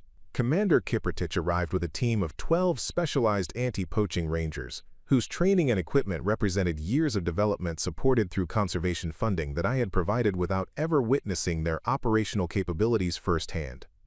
Their professional competence and dedication to wildlife protection created emotional impact that exceeded anything I had experienced during corporate marketing work or personal relationships that dismissed my environmental interests. Dr. Wanjiku brought veterinary equipment and expertise that would enable medical treatment for any elephants injured during poaching attempts or rescue operations. Her immediate coordination with research station personnel demonstrated the collaborative effectiveness that characterized successful conservation partnerships, when professional expertise aligned with adequate resources and strategic planning. The field operation required coordination between multiple aircraft, ground personnel, communication systems, and logistics support that demonstrated the complexity of successful wildlife protection efforts. My role involved maintaining communication coordination between various organizations and agencies while documenting activities that would support legal prosecution of poaching organizations and evaluation of emergency response effectiveness. During the 6-hour operation, we successfully intercepted poaching teams before they could harm targeted elephant families, while gathering evidence that would enable criminal prosecution and dismantling of organized wildlife trafficking networks. The coordination between anti-poaching units, veterinary specialists, aircraft support, and research documentation created exactly the type of comprehensive response that my conservation funding had been designed to enable. The success of emergency operations provided profound validation of conservation partnership strategies and demonstrated tangible outcomes from years of financial support for wildlife protection initiatives. Witnessing the professional dedication and effectiveness of personnel whose training and equipment I had helped fund created emotional fulfillment that exceeded anything available through corporate success or personal relationships that failed to recognize my authentic values and interests. Commander Kiprotich approached me during post-operation debriefing to express appreciation for coordination support that had enhanced response effectiveness, while acknowledging the financial contributions that had made specialized training and equipment possible for successful wildlife protection outcomes. Victoria, your coordination of emergency resources and previous funding support for anti-poaching operations have contributed directly to saving multiple elephant families and capturing individuals responsible for organized wildlife trafficking, he said, with professional recognition that validated years of conservation commitment. This type of comprehensive support represents exactly what conservation efforts require for achieving sustainable wildlife protection outcomes. Dr. Wanjiku echoed similar appreciation for conservation support that had enabled veterinary capabilities essential for wildlife medical emergencies and rescue operations. Her recognition of my contributions to conservation effectiveness provided professional validation that had been absent throughout corporate marketing career and personal relationships that systematically minimized environmental interests. Your funding support for veterinary training and emergency medical equipment has enabled successful treatment of wildlife injuries and development of medical protocols that prevent casualties during conservation operations, she explained while organizing medical supplies and documentation from the day's activities. This represents exactly the type of strategic investment that produces measurable conservation outcomes and builds sustainable wildlife protection capabilities. The professional recognition from conservation specialists whose expertise I respected created profound emotional impact and confirmation that my hidden environmental interests possessed genuine value and practical application in meaningful wildlife protection work that aligned with authentic personal values and professional aspirations. Dr. Kiptanui documented the day's emergency response success while acknowledging my contribution to coordination effectiveness and resource mobilization that had enhanced operational outcomes beyond anything possible through individual organizational capabilities. Her evaluation would become part of conservation partnership assessments that influenced future emergency response planning and stakeholder engagement strategies. Victoria, today's emergency response demonstrated your exceptional capabilities in conservation coordination and resource mobilization under crisis conditions, she said, while completing operational reports that would be shared with conservation organizations throughout East Africa. Your combination of strategic thinking, professional network relationships, and genuine commitment to wildlife protection represents exactly the type of leadership that successful conservation efforts require. Her professional assessment created recognition that my conservation background and business skills could contribute meaningfully to wildlife protection initiatives beyond occasional volunteer participation or financial support. The emergency response had demonstrated practical capabilities that positioned me as a potential partner in ongoing conservation program development and implementation strategies. As evening approached and emergency response teams departed from the research station, I reflected upon the day's events while processing emotional impact that exceeded anything from previous professional or personal experiences. The successful protection of elephant families through coordinated conservation efforts represented tangible achievement that aligned perfectly with authentic values and interests that had remained hidden throughout years of corporate employment and marriage to someone who dismissed environmental concerns. The emergency response operation had provided opportunities to apply business coordination skills, conservation knowledge, and professional network relationships to meaningful wildlife protection work that produced immediate outcomes and demonstrated sustainable impact strategies. This represented exactly the type of purposeful career engagement that had been missing throughout adult life while pursuing financial success and social expectations that failed to recognize authentic interests and capabilities. Dr. Kiptanui invited me to participate in post-operation evaluation sessions that would assess emergency response effectiveness while developing recommendations for improving future conservation coordination and resource mobilization capabilities. My inclusion in professional assessment activities represented recognition that my contributions possessed ongoing value beyond temporary visitor participation in research station activities. The successful emergency response had transformed my status from abandoned tourist to recognized conservation partner whose expertise and resources could contribute meaningfully to wildlife protection initiatives that required strategic coordination, professional networking, and systematic resource mobilization under challenging conditions that tested both individual capabilities and organizational effectiveness. The East African Conservation Alliance headquarters in Nairobi represented the pinnacle of regional wildlife protection coordination, where decisions affecting millions of animals and thousands of square kilometers of protected ecosystems were made through collaborative partnerships between government agencies, international organizations, and local communities. 3 weeks after the successful elephant poaching emergency response, I received an invitation to participate in strategic planning sessions that would determine conservation priorities and resource allocation across multiple countries and protected areas. Dr. Catherine Mwangi, the Alliance's executive director, had reviewed detailed reports about my coordination capabilities during the poaching crisis and my extensive background in funding conservation initiatives throughout East Africa. Her invitation represented recognition that my combination of business expertise, conservation knowledge, and professional network relationships could contribute meaningfully to strategic decision-making processes that influenced wildlife protection outcomes across the entire region.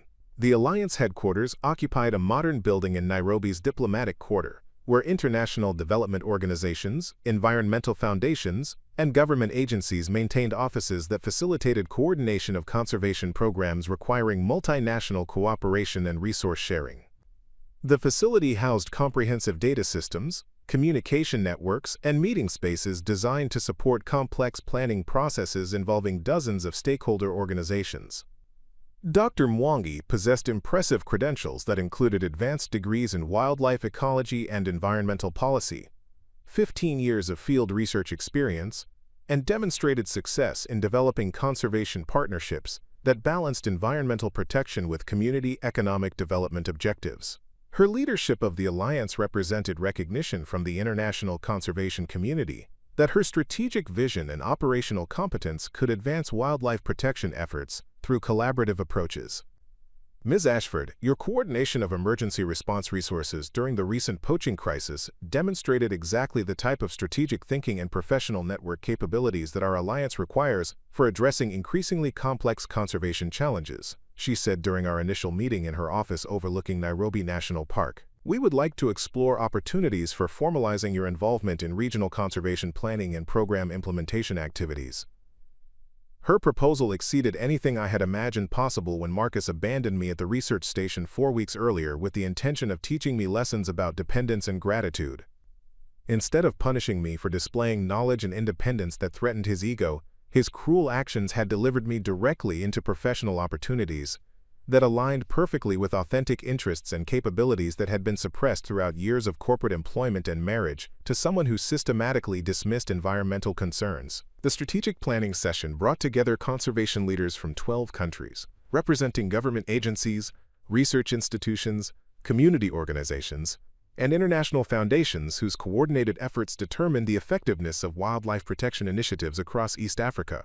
The participants possessed decades of combined experience in addressing poaching, habitat destruction, human-wildlife conflict, and climate change impacts that threatened ecosystem stability and species survival.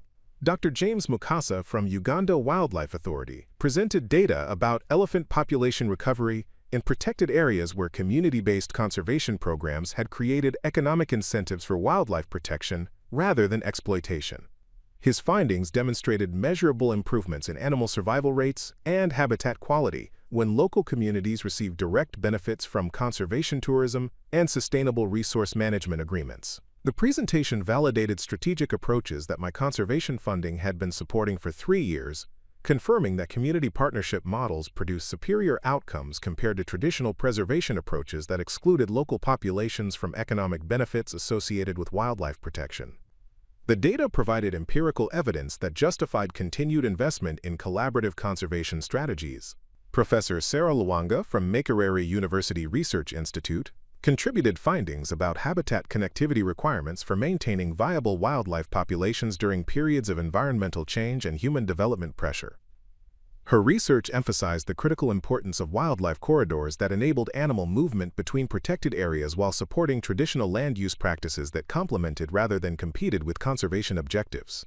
Her presentation directly related to community partnership discussions I have participated in with Maasai leaders regarding wildlife corridor expansion initiatives. The scientific foundations for corridor development that she described provided technical justification for community conservation agreements that balanced environmental protection with cultural preservation and economic development priorities. Dr. Michael Nzomo from Kenya Wildlife Service presented analysis of anti-poaching effectiveness that demonstrated measurable improvements in wildlife protection when community reporting networks, rapid response capabilities, and legal prosecution efforts operated as coordinated systems rather than independent activities.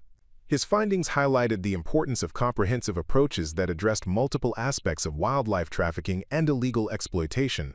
The anti-poaching data confirmed the effectiveness of integrated strategies that my conservation funding had been supporting through multiple organizations whose specialized capabilities contributed to overall protection outcomes. The research validated coordinated resource allocation approaches that maximized conservation impact through strategic partnerships rather than competing individual efforts. During lunch discussions with conservation professionals whose expertise I had been supporting financially without ever meeting personally, I gained a deeper understanding of implementation challenges and operational complexities that determined program success or failure under field conditions. These conversations revealed opportunities for applying business management skills and strategic planning experience to conservation program development and effectiveness enhancement. Commander Patricia Kimani from the Anti-Poaching Coordination Unit approached me during the afternoon break to discuss resource mobilization strategies that could improve response capabilities for addressing large-scale wildlife trafficking operations. Her background included military training, law enforcement experience, and specialized knowledge about organized criminal networks that targeted high-value wildlife products for international markets. Victoria, your coordination of emergency response resources demonstrated understanding of operational requirements and resource allocation strategies that could significantly enhance our anti-poaching effectiveness, she said while reviewing equipment needs and training requirements that exceeded current funding capabilities. We would welcome opportunities to discuss comprehensive support partnerships that could address multiple operational priorities simultaneously.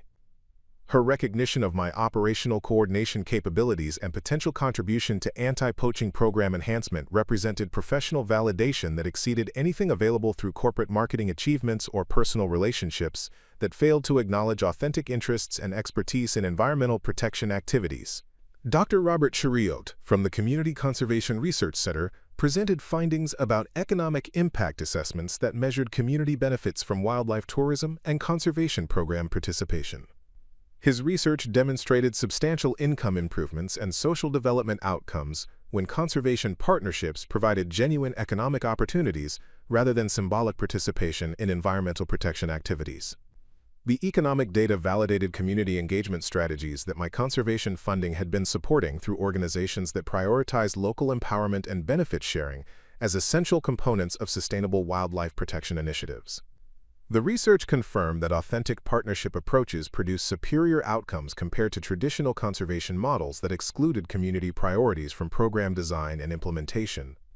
During afternoon strategic planning sessions, participants developed comprehensive recommendations for regional conservation priorities that would guide resource allocation and program development over the following 3 years.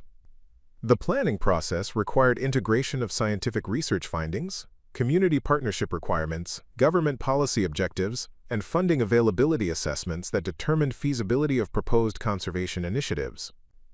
Dr. Mwangi invited me to contribute business analysis perspectives to strategic planning discussions that could benefit from market assessment techniques, stakeholder engagement strategies, and project management approaches developed through corporate experience and conservation funding activities.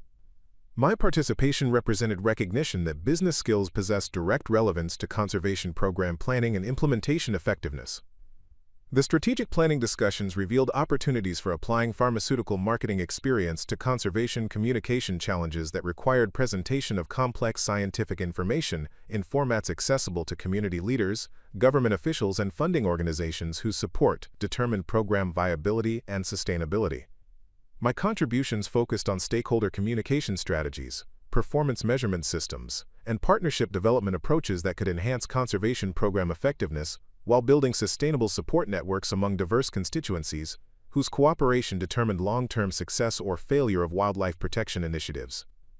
Dr. Mwangi approached me during the final session to discuss formalization of my involvement in alliance activities through advisory positions that would enable ongoing contributions to strategic planning, resource coordination, and program evaluation activities that required business expertise and conservation knowledge. Victoria, your combination of strategic thinking, operational coordination capabilities, and extensive conservation network relationships represents exactly the type of multidisciplinary expertise that our alliance requires for addressing 21st-century conservation challenges, she said while outlining advisory roles that would provide official recognition of my conservation expertise and platform for contributing to regional wildlife protection initiatives. Her proposal included participation in quarterly strategic planning sessions, coordination of specialized resource mobilization for emergency response situations, development of community partnership enhancement strategies, and evaluation of conservation program effectiveness using business analysis techniques that could improve impact measurement and stakeholder communication. The advisory position represented transformation from hidden conservation supporter to recognized expert whose contributions possessed official value within the regional conservation community. The opportunity exceeded anything I had imagined possible during years of supporting wildlife protection efforts from Chicago, while maintaining corporate employment and marriage to someone who consistently dismissed environmental interests as impractical fantasies. Professor Elizabeth Wanjala from the Institute for Conservation Policy Studies requested my participation in research projects that would analyze economic factors affecting conservation program sustainability and community participation effectiveness. Her research required business analysis expertise and practical knowledge about funding mechanisms that influenced program design and implementation strategies. The research collaboration represented opportunities to apply analytical skills and conservation knowledge to academic projects that could influence policy development and program enhancement throughout East Africa. The invitation validated my expertise while providing platforms for contributing to conservation knowledge advancement through systematic analysis of successful partnership models. Dr. Mwangi concluded the strategic planning session by announcing my appointment to the Alliance Advisory Council, a position that provided official recognition of conservation expertise and enabled ongoing contributions to regional wildlife protection initiatives through strategic planning, resource coordination, and program evaluation activities. The appointment represented culmination of professional transformation that began when Marcus abandoned me at the research station with intentions of teaching lessons about dependence and gratitude. Instead of diminishing my confidence or forcing recognition of limitations, his cruel actions had catalyzed emergence of authentic professional identity and conservation leadership capabilities that had been suppressed throughout years of corporate employment and marriage to someone who systematically minimized environmental interests. The Alliance Advisory Council position provided official platform for contributing business expertise, conservation knowledge, and professional network relationships to wildlife protection initiatives that aligned perfectly with authentic values and interests that had guided my hidden charitable activities for 3 years while maintaining superficial compliance with social expectations and relationship obligations.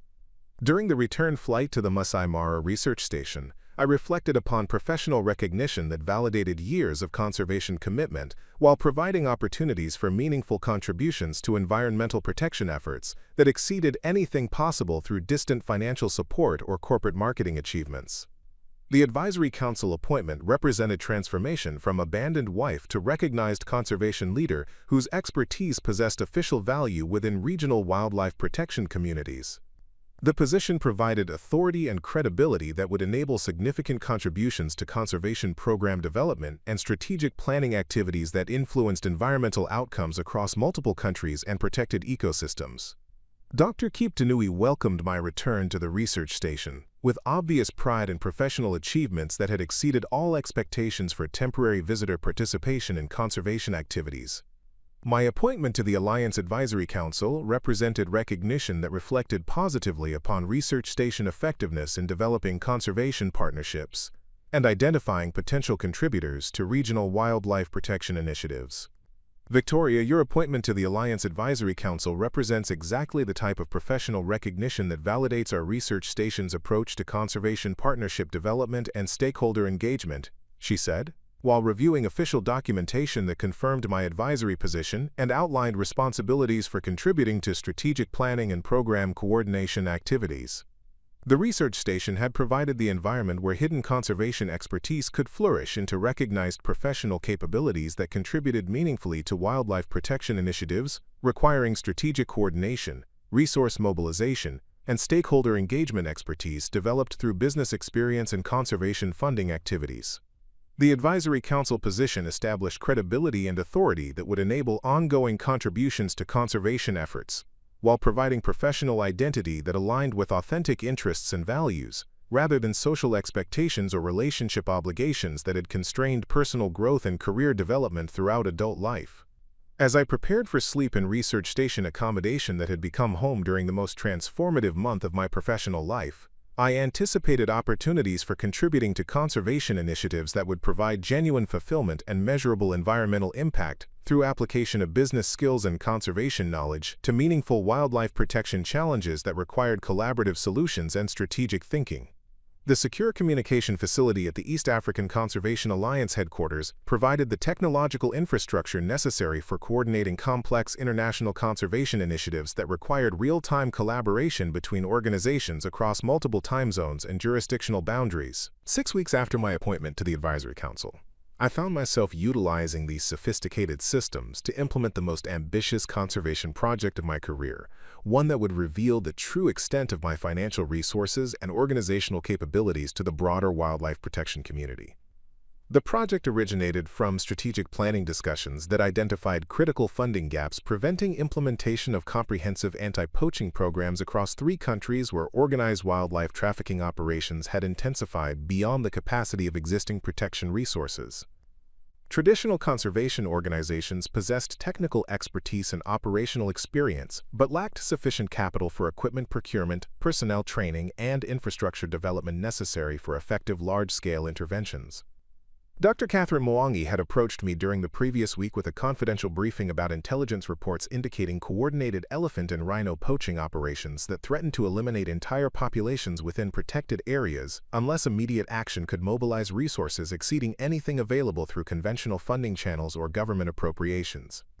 The briefing revealed that criminal organizations had invested substantial resources in sophisticated equipment, communication systems, and personnel recruitment that enabled systematic wildlife exploitation across vast geographic areas. These operations generated millions of dollars in illegal revenue while devastating ecosystems and threatening species survival through industrial-scale killing that exceeded the reproductive capacity of targeted animal populations. Dr. Mwangi's assessment concluded that effective countermeasures required coordinated response capabilities including advanced surveillance technology, specialized aircraft support, rapid deployment teams, and legal prosecution resources that demanded investment levels typically associated with major corporate or government initiatives rather than traditional conservation program budgets. The resource requirements she outlined aligned precisely with capabilities I had been developing through 3 years of conservation funding activities that had evolved far beyond charitable donations into comprehensive organizational infrastructure designed to support large-scale wildlife protection initiatives. However, the scope of intervention needed for addressing current poaching threats would require revealing the true magnitude of my conservation investments and organizational development to professional colleagues who understood my background only through recent research station participation and advisory council contributions. During our confidential discussion in her private office, Dr. Mwangi outlined specific resource needs that included procurement of specialized aircraft equipped with advanced surveillance systems, establishment of rapid response coordination centers, training programs for multinational anti-poaching personnel, and legal support infrastructure for prosecuting wildlife trafficking cases across international boundaries. Her presentation concluded with a direct question about my capacity for contributing to resource mobilization efforts that would determine whether comprehensive anti-poaching interventions could be implemented within the narrow time window available before poaching operations achieved irreversible population impacts on targeted species. The moment had arrived for revealing the conservation foundation that I had been developing systematically during 3 years of what Marcus had dismissed as wasteful charitable spending on impractical environmental causes. The foundation represented investment of substantial personal resources in organizational infrastructure, designed specifically for addressing large-scale conservation challenges that required sophisticated coordination and sustained financial commitment. Dr. Mwangi, my conservation involvement extends significantly beyond the funding activities and coordination capabilities you have observed during recent months, I said, recognizing that complete transparency about my foundation would transform professional relationships while enabling implementation of conservation initiatives that aligned perfectly with organizational mission and capabilities. I retrieved comprehensive documentation from my secure files that revealed the Ashford Conservation Foundation as a fully operational organization with assets exceeding $12 million dedicated specifically to wildlife protection initiatives requiring rapid response capabilities and sustained resource deployment. The foundation maintained professional staff, specialized equipment, aircraft support, and coordination infrastructure that had been developed systematically for addressing exactly the type of conservation emergencies that current intelligence reports had identified. Dr. Mwangi examined the foundation documentation with expressions that progressed from surprise to amazement, as she recognized the scope and sophistication of organizational capabilities that exceeded anything she had anticipated from our previous professional interactions. The foundation represented comprehensive infrastructure for conservation program implementation that surpassed resources available to many established international organizations. The Ashford Conservation Foundation had been incorporated in Delaware, with operational headquarters in Kenya, specialized equipment storage facilities in 3 countries, and coordination agreements with governmental agencies and conservation organizations throughout East Africa. The foundation maintained aircraft support capabilities, communication systems, emergency response teams, and legal resources specifically designed for addressing wildlife trafficking and large-scale poaching operations. The organizational structure included professional staff with backgrounds in military operations, law enforcement, wildlife biology, and international development who possessed specialized expertise for conducting complex anti-poaching interventions under challenging field conditions. The personnel represented carefully recruited capabilities that complemented foundation resources while ensuring operational effectiveness and professional competence in high-stakes conservation activities. Foundation aircraft included 2 helicopters equipped with advanced surveillance technology, medical facilities, and coordination equipment that enabled rapid response deployment and sustained operations in remote locations where traditional conservation organizations possessed limited access or intervention capabilities. The aircraft represented strategic investments in infrastructure essential for effective wildlife protection in vast ecosystems, where ground-based responses proved inadequate for addressing sophisticated poaching operations. Dr. Mwangi's review of foundation capabilities revealed recognition that my organizational resources could provide exactly the type of comprehensive support necessary for implementing anti-poaching initiatives that required coordination between multiple agencies, sustained operational deployment, and specialized equipment that exceeded availability through traditional conservation funding mechanisms. Victoria, the Ashford Conservation Foundation represents exactly the type of comprehensive resource infrastructure that our alliance has been seeking for addressing large-scale conservation emergencies, she said, her voice reflecting both professional appreciation and personal amazement at discovering organizational capabilities that had remained hidden throughout months of collaborative planning activities. Your foundation could enable implementation of anti-poaching programs that we have been unable to pursue due to resource limitations and coordination challenges. Her response validated strategic decisions I had made during 3 years of foundation development that prioritized operational capabilities and response infrastructure over traditional grant-making approaches that provided financial support without ensuring effective program implementation or measurable conservation outcomes. The foundation represented evolution from passive charitable giving to active conservation program development that leveraged business expertise, financial resources, and strategic planning capabilities for creating sustainable wildlife protection initiatives that produced measurable environmental impact through systematic intervention and resource deployment. Dr. Mwangi immediately began coordinating integration of Foundation resources with Alliance strategic planning that would enable implementation of comprehensive anti-poaching operations within the critical time window necessary for preventing irreversible wildlife population impacts. Her coordination activities demonstrated professional recognition that Foundation capabilities represented game-changing resources for regional conservation effectiveness. Up next, you've got 2 more standout stories right on your screen. If this one hit the mark, you won't want to pass these up. Just click and check them out. And don't forget to subscribe and turn on the notification bell so you don't miss any upload from us.